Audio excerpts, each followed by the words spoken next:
sant yàlla.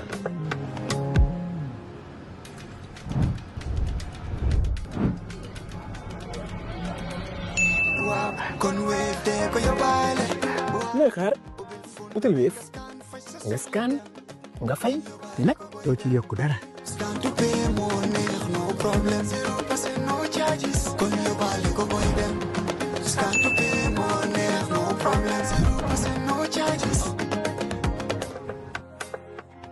Jar Oil, the company, have filling stations across the country, and our rates are relatively cheaper than anyone else across the country.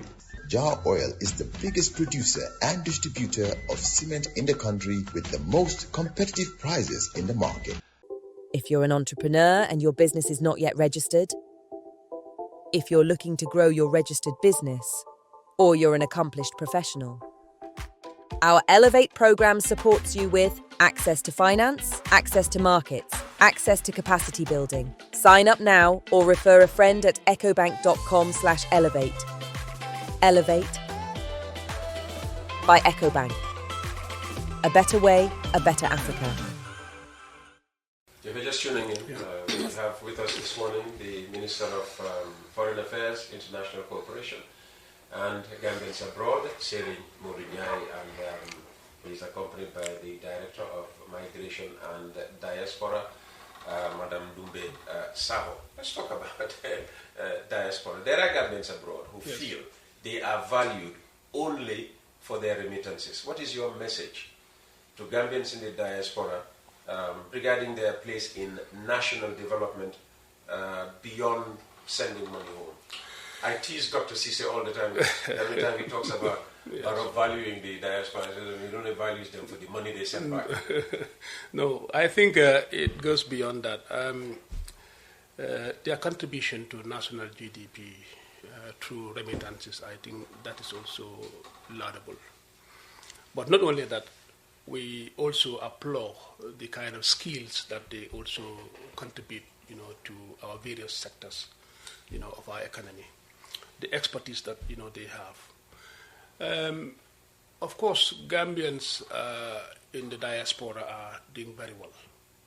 Okay, I mean, one aspect that they do is the fact that they are a role model in terms of how they represent the country also abroad.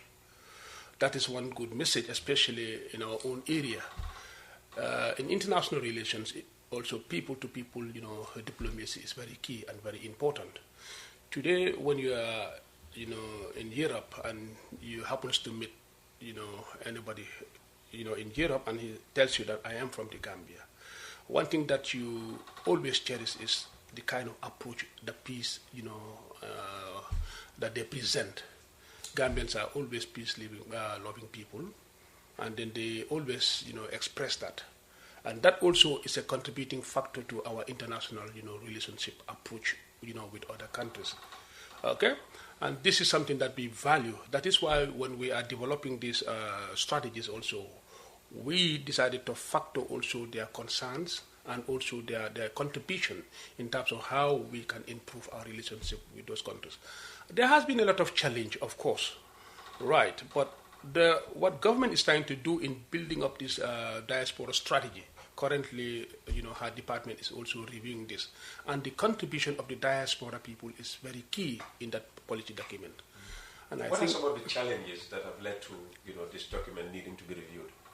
Yes, the document has to go through, a lot of, No, the challenges the review of this document will ultimately address. Well, the challenges that we are trying to address is now how we can create that, environment between, the two sides, government and also our diaspora community as well. So government... There has been communication gap has always been there, and then one thing that the strategy is going to address is to open up that, communication. So there has been misunderstanding between the diaspora and the government? Yeah, not quite misunderstanding. We wanted to make sure that communication flow is very, open and very key. Accessibility also, the director mentioned about the issue of consular services as well. Most of them do not, in fact, understand that when they require things, where should they go? How do they access their documents? How can they be helped? We have our representatives also in abroad, And these are the centers where Gambians needed help should be able to walk freely to our centers and be helped with some of those, Okay. I know foreign ministers usually try to avoid being dragged into, political conversations, but whenever the issue of diaspora has come up in this country, yes, the opposition has always pounced on it to say government is only interested in the diaspora by virtue of the remittances they send.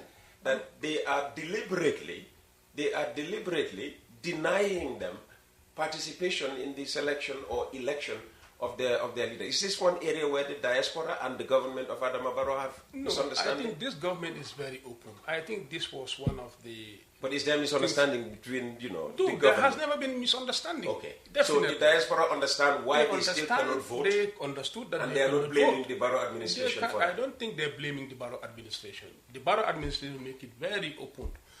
Unfortunately, that, the draft constitution could not pass. So, that is something that we needed to address. But I think Barrow's administration make it very open to make sure that at least diaspora, community are represented in whatever national development that we do. You talked about the skills, the expertise that that Gambians in the diaspora have.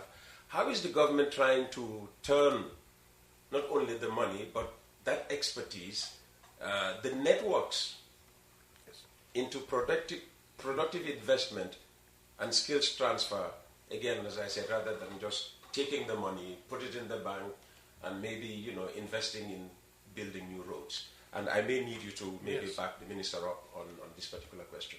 Okay. We have seen that over time, a lot of Gambians now in the diaspora are also coming home, and they're investing a lot in various sectors that we have seen of recent. That is something that also we needed to factor in our reporting, data. Many Gambians are now coming in, and we have seen a lot of them going into very important sectors in our economy. The skills, the experts that we are now seeing, the kind of development that we are seeing, the kind of reorientation that is now happening.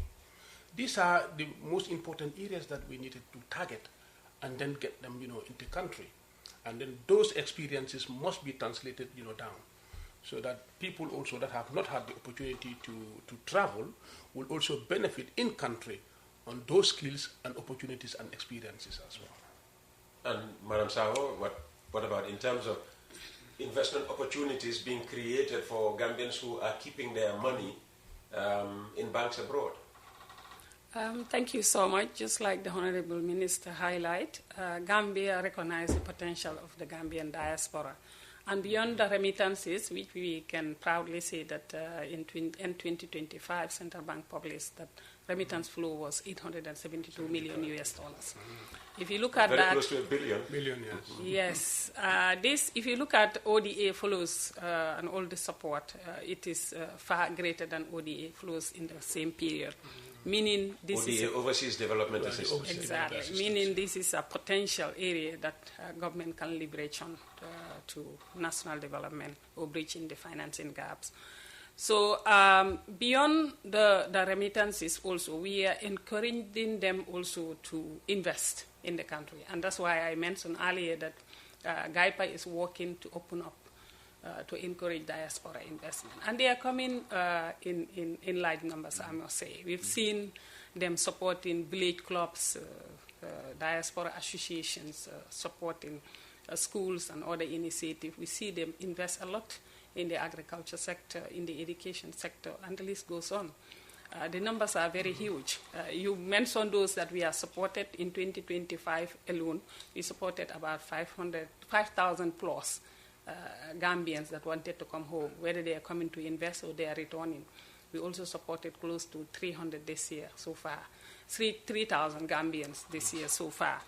So we encourage them to invest. And for this, we have reforms such as ease of doing business that is currently done by trade. We also are thinking in the area of diaspora bond. We are also thinking in the area of diaspora estate. But again, this is all being managed under the National Coordinating Mechanism, which the Minister of Foreign Affairs, Honorable Minister, is the chair. So for the National Coordinating Mechanism, this is where we manage migration. So all the relevant sectors that are working to create the environment for those investments to be to be available are working together very closely to open doors for diaspora to invest. Okay. Again, the strategy you mentioned earlier, the strategy also will look into that dimension on how we have a structured diaspora engagement to bring into them the potential area in which they can invest. And from your directorate's perspective, what is the single biggest gap in your engagement with the diaspora, and the Gambia government's engagement with the diaspora? We must say that the gap we have is one area is lack of documentation for Gambian migrants traveling. Documentation is a critical gap because many Gambians travel, they travel without documentation. So most of the engagement, they talk a lot about documentation and how they can access it. The other area also that we struggle with them is for them to understand that government approach is focusing on empowering them. Not only for them to send remittances home, but to even be a contributor to the community where they live in. And also to make sure that it goes just beyond the remittance they're sending in. The remittance, again, is a personal remittance. They send it to families and to their own investment. But beyond that, we see in them bigger than just the remittances, but rather a good partner in national development. Again, we are working very closely to build the trust that we have with them, for them to understand that this is the new normal, that they are now the 8th region of the Gambia. I just want to applaud Honorable Hussein Uda for just calling my attention to the fact that your microphones were a bit low, so I just had to have... okay. It's okay. It's always just the controls. Honorable Hussein Uda, he's a big fan. He's a fan. Okay. He listens to West Coast. Bigger fan than Adam. At this point, I would like to take a break from my own line of questioning and now take in some questions for the Minister. Ask the Minister, why is it that the Senegalese military are back to their old base in the disputed area in Dar es Salaam? I don't know whether you are... Well, you were in the army. Yes. You would know where the place, but... Yes. What exactly happened was that, Peter, we have this Defense and Security Cooperation Agreement with the Republic of Senegal. And what happened is that there has been deployments from both sides that were very close to the Dar es Salaam tranquil border when I was defense minister. And we agreed at some point that in order to de-escalate, the tensions around the border, the two deployments must now, go back to their initial deployment. And this was agreed. I conducted, a tour with my team, and this was the National Security Council team. And then we went there. Also, my counterpart also did the same thing. And we agreed at some point that where the Senegalese deployment, used to be, this was around Dar es Salaam and Tranquil, around Mahmouda. That was the original deployment point, that they need to go back there. The Gambia Armed Forces also had a forward observation post that was also very close to the border in Dar es Salaam. And then we agreed that they need to go back to their main military camp also in Dar es Salaam. And then this was what was agreed, and then both deployments decided to revert back to their original deployment. But as we are talking still, I don't think they have moved, forward. I think they're still maintaining their original deployment. Okay. This is a very long one from Turkey. Honorable Minister, warm greetings from Istanbul. I hope this message finds you well. I'm writing to respectfully follow up on an important matter concerning the Gambian community in Turkey, which was discussed during our previous meeting when you were serving as Minister of Defense, together with the former Chief of Defense Staff and His Excellency Ambassador Alkali Conte. During that meeting, you sought clarification from Ambassador Conte regarding the progress of a process that you had initiated during your tenure as the Gambia's ambassador to Turkey. As I recall, the process involved the collection and submission of details of Gambian nationals in Turkey to the Turkish authorities. The information was initially returned because some of the required details were incomplete. The matter was subsequently referred to the then Gambian Association under the leadership of President Malik Barrow and his executive, where the information was completed and resubmitted to the Gambian embassy. When you raised the matter with Ambassador Conte, he indicated that he was awaiting an opportunity to engage with the Turkish Minister of Interior regarding the process. We remain hopeful that this important initiative can still be revisited and brought to a meaningful conclusion. Since that time, however, there have been significant changes within the Gambian community in Turkey. Several members of the former association executive, including the Vice President, Secretary General, Treasurer and Auditor, have all returned to the Gambia following deportation. The Assistant Secretary General and PRO have also returned to the Gambia. Consequently, the structure of the former executive has been significantly affected, leaving the community with concerns about effective and broad-based representation. Honourable Minister, in view of your previous involvement in this matter and your current responsibility as Minister of Foreign Affairs, we would be grateful for your guidance and clarification on the following. 1. What is the current status of the process you initiated during your tenure as ambassador concerning the recognition, recommendation, or formal representation of a Gambian association in Turkey? It's a long, there are 5 points. So let's just take them one by one. I'll go to point number 2 when you finish with point number 1. Thank you. Peter, the government of the Gambia is deeply concerned when it comes to the situation of our Gambians, in Turkey. Maybe I can just make a summary of, the entire situation in Turkey. Yeah. When I was there, we had a very healthy working relationship with, the Republic of Turkey, especially in terms of providing, requisite documentations for our Gambians. And this has to do with residence permit and as well as work permit. Over time, our citizens have been facing a lot of problems, and a lot of them have been asked to leave the country at the expiration of their documentations. To make it short, I have been engaging myself with the Turkish Foreign Minister, my brother's Excellency Mr. Fidan, and then, like I said, on July 3rd, I had a conversation with Minister Fidan, specifically on the issue, the plights of our Gambians, in Turkey. And he noted the concerns very much, and he promised that, government of the Republic of Turkey, through the Ministry of, Interior, will have to look at these things, noting the excellent bilateral relations between Gambia and Turkey.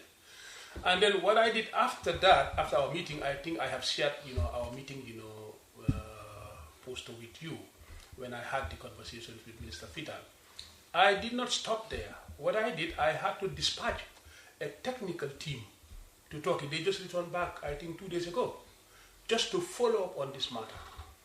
The technical team was headed by my permanent secretary too, with officials from the Ministry of Foreign Affairs.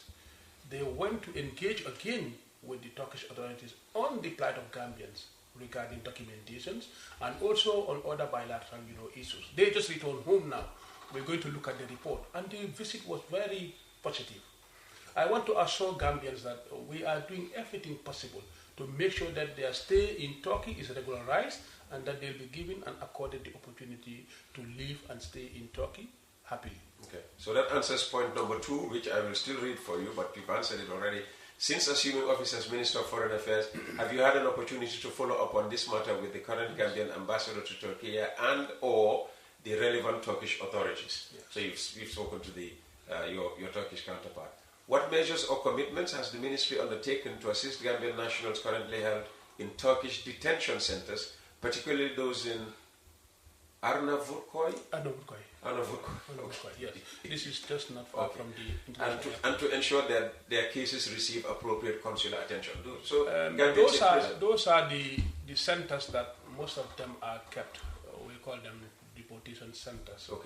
Okay, and then the Arnavutköy is also one of the centers where they keep, most of these migrants when they exhaust maybe their stay in Turkey. Okay, what's the update on the plight of those Yes, this was also an issue that I raised with my counterpart, the minister. We hope that at least resolutions of these problems will be done as soon as possible.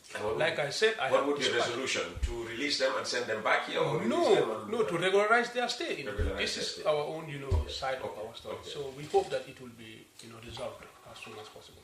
Have you received any reports regarding engagements between the current Gambian embassy in Turkey and Gambian migrants or community representatives since your departure from Turkey? The problem in Turkey, one of the biggest problems in Turkey would seem to be the lack of communication between the embassy and Gambians who are there. And why do we have a mission in Turkey? Is it not because of the Gambians who are there?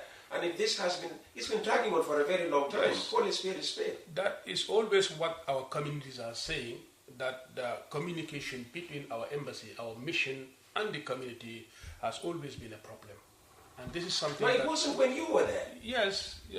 It only became a problem after you left. No, that was made very clear on this program. And that is why we are trying to make sure that we will do our work accordingly as mission representing the interests of our Gambians in Turkey. And what was doing work mean? That you will force the people who are in the mission? They know their work. They have to do it. Because this particular mission that I have dispatched, they were also part of the mission that has engaged the Turkish authorities on this. Okay. And the final point number 5, finally, could you kindly share any recent developments, initiatives or plans by the ministry regarding the welfare, protection, consular support and representation of Gambian nationals living in Turkey? Apart from the consular support, the others you have already. That is why I had to dispatch a team to be in Ankara. And they just returned, I think, 2 days ago when I was in the tour. Okay. Yes. So Gambians in Turkey. So I have to meet them today. Will soon begin to feel that the minister did promise that the plight of Gambians in Turkey will be looked into. Okay. And I should say this was contributed by Kausu Jamme, who signs off as president of the undocumented. They don't have an association yet. That's one of the things. I mean, all members of the previous association are now back home. As we are talking, they're probably listening from their Gambian homes, wherever they are in the Gambia. So maybe they need help to have a new association. Yes, they should have of an Gambians association with regular that should be organized by our mission. So that's why he calls himself president of undocumented Gambians in Turkey. Yeah, we need the remittances to get to 1 billion. So we need our, our compatriots in Turkey also to contribute to regular papers. Because one said to me in a voice note that most Gambians who live here, they live on tourist visas. Most of them, and then they say, well, Uncle Peter has said to me, well, you're Hungary. Gambians, you muna jógee Gambia ñoo Turkey nekk tourist. ñun ban xaalis lañ am. Loolu lañ ko use as pour dugal si. Peter, that is very right. Dëgg most of them, they had to secure visas that are probably not appropriate for the course of the journey. Yes. Yeah, that we have to understand our situation. Okay, another talking about needing to. Good morning, Peter. Kindly ask the Honorable Minister the reason why the Spanish consulate does not receive or answer mails. The outgoing consul to the Gambia has never answered to urgent mails, even though her country of origin confirmed having sent them. I'm saying this because I lived this ordeal and can prove this when asked. I think it is about time the mutual respect be given, otherwise why are consuls, embassies open in countries when people's ordeals are not addressed? I hope the next consul to the Gambia attends to our problems, otherwise there's no need for them to be here. Talking about Spain in particular, we are watching, whatever that means. He is referring to our mission in Spain or the Spanish mission in Banjul? I suppose the Spanish mission in Banjul. Well, I don't know why, but they don't respond to calls, apparently. The communication channels that have been established in every mission. They should be able to answer to those concerns and address them. I just received the new charge from Spain, who has just came to present his copies. Her Excellency Maria. We also want to applaud the work of the former charge, Valeta, who has completed her term of office in Banjul and have returned back. So Maria is just, assuming office. Okay. Spain sends us only ladies, today. Yeah. So this one also is a lady, Maria. I mean, during our engagement, she promised to, work hard, with us closely to improve, our relationship. Of course, we need to applaud also Spain for the understanding that has been, expressed, especially our relationship with them. I think Gambians in Spain, definitely we need to applaud them. Can you please ask the Honorable Minister, one, why does the government find it necessary to open up new embassies considering the huge cost involved when the current embassies are finding it extremely difficult to implement their activities and pay staff their benefits due to lack of funds? When you're talking about international diplomacy, you need to try to make sure that you reach out, to the international world. I know it is very expensive to maintain a diplomatic entity, noting the size of our economy. But it is equally important that at least, our presence in certain, strategic locations are also, in place to be able to make sure that we contribute to our international, diplomacy and relations with countries as well. The 3 missions that we are planning to open is Germany, Japan, and Sweden. And we hope that by the end of the 4th quarter, we should be able to complete the necessary logistical, arrangement. I think it is important that we have also representation in those locations. Yeah, but when I go to Germany sometimes, I get off in Brussels and drive over to Germany. Yes. Yeah, so you could say, well, Brussels can conveniently, easily cover Germany. Yeah, Brussels can easily cover Germany, but look at it now, how many Gambians do we have now in Germany? Yeah, a lot of Gambians. And usually also countries, probably they feel those diplomatic, jealousy when a country is being accredited to another country, depending on, our approach. Sometimes that kind of, matters, are always, they take center stage in our diplomatic relations with countries as well. All right. Regarding the visa issue for Gambians traveling abroad, what is the government doing to engage their partners to ease the difficulties? If genuine Gambians are refused visas many times for no apparent reason and after fulfilling all the obligations required, why don't we as a country reciprocate and start requesting that countries who are refusing us visas also have to apply and pay for visas? Yes, we are very happy that the level of our relationship with countries are always excellent. Reciprocity is always not the right way to answer to a concern. Okay, we always try to make sure that we work closely with those countries that are concerned to be able to make sure that access to visas and other traveling, documentations are easily addressed through dialogue and diplomacy rather than trying to reciprocate, whatever action has been done. So this is our approach in our foreign policy, that we harmonize our relationship rather than we tend to say that if you do us A, we need to reciprocate by doing the tit for tat. Tit for tat is always not the nice way in diplomacy. Uncle Gorgi Sheikh Tijan Yang calls me.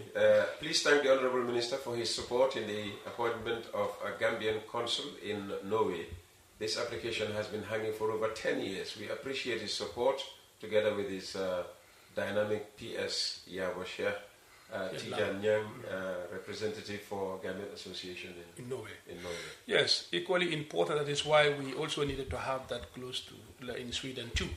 You see, if you have representations, it makes our work also easy because they are the extension of the ministry or the extension of our mission close by to those locations.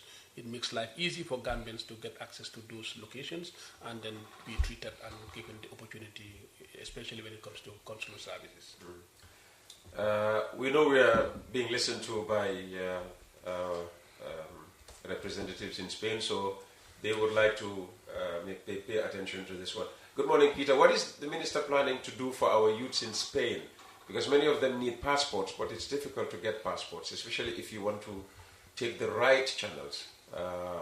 They almost take all your time. People are saying it's very difficult, to apply for documents in this country if you go through the right channels. And that is why sometimes, they go via the back way, as you know, involved in the case of one particular person. Exactly. You know. But I don't know whether you got the feedback also from that individual. I haven't got it has been addressed now. It has been addressed. But I also have to caution some of those people who will have to pay for more than... The guy said he has paid about $17,000 for a passport. Yes. And they were still asking for money from him. When it is only when government is only asking $3,000 plus the $60 is for the forms, you end up paying that. Yeah. And I told him that you are also a contributor to those kind of behaviors and actions as well. Why don't you go through the right channel? So you had a direct conversation? Of course, with him. And he admitted. And after, when we followed up on his case, and then there is now resolution on his matter, and he called back to thank us. The text message is there. So I want to thank you also for putting that, to our attention. He will call you. But it's okay. I think he will call you. Like we have said, that we have our citizens in Spain. Government take the right move to dispatch a team to go and issue documentation to our citizens in Spain, Italy, and some African countries. I think, and this is the right way. Most of them do not have the documents that can enable them to travel back home and renew their documents and go back home. Because of that, government felt the need that at least a team can be dispatched to make it easy and create some centers in Europe so that our citizens can go to those centers and have their documentation changed. Good morning, Uncle Peter. Kindly ask the Minister what steps the government is taking to assist Gambian migrants and students who are facing challenges in other countries. Well, if we know those that are in this kind of situations, of course, government is ready to undertake the right measures to alleviate their problems. Okay. I have to pick and choose now. Ba Owens from Mahmuda. Hello, Peter. Please tell Honorable Judge that his ministry is working extensively in bringing peace and cooperation between the Gambia and other countries. I'm sure you would appreciate that somebody appreciates. Good morning, Uncle Peter. This is coming from Lamin Mane, Chairman and Secretary General of the National Organization for Disabled and Orphans. Yes. You know him very well. I know him. Yes. Good morning, Peter. He says, and your Honorable, my former State Guard Commander, Mr. Njai. First, I thank him for doing a good job since he took this important ministry. Why is it that since the government has opened a very good environment, opportunities for Gambians to travel to China, more particularly civil servants, in all sectors of life, but no PWDs ever benefit from this opportunity to travel to improve themselves, more especially those in the civil service? Please can Honorable tell someone clearly, because China is very, very disappointed freely.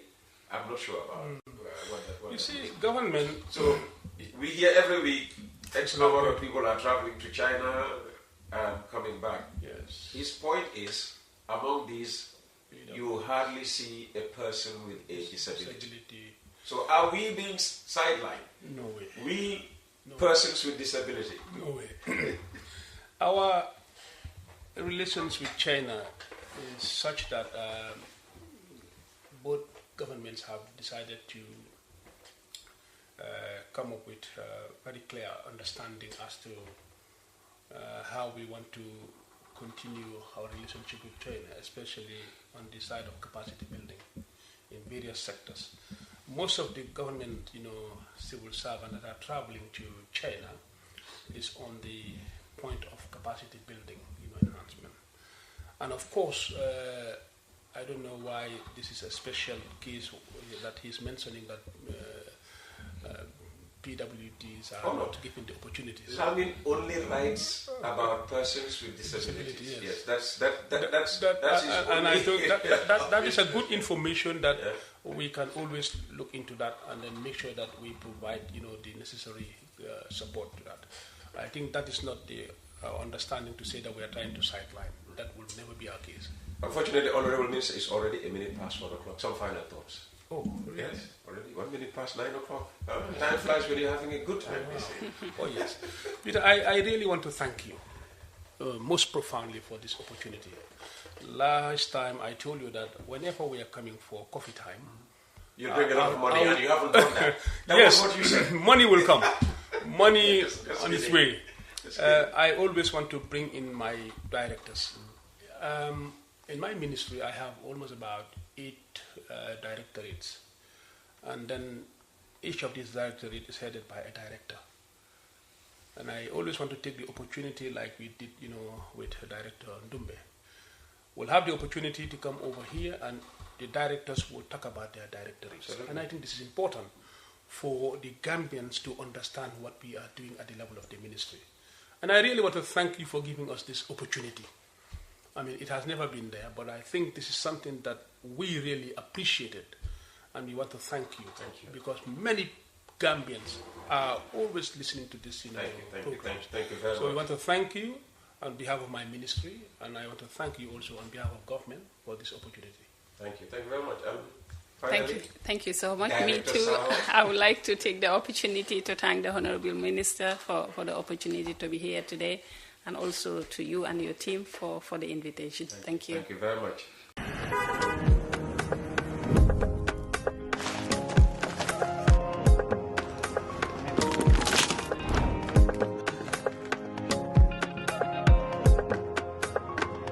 Yëpp lay fay. Sant Yàlla.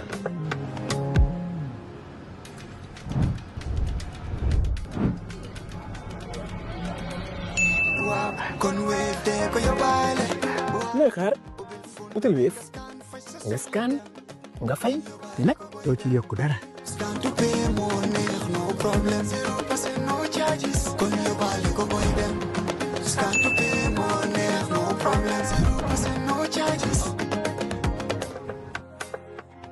Jar Oil, the company, have filling stations across the country, and our rates are relatively cheaper than anyone else across the country. Jar Oil is the biggest producer and distributor of cement in the country with the most competitive prices in the market. If you're an entrepreneur and your business is not yet registered, if you're looking to grow your registered business, or you're an accomplished professional, our Elevate program supports you with access to finance, access to markets, access to capacity building. Sign up now or refer a friend at ecobank.com/elevate. Elevate by EcoBank. A better way, a better Africa.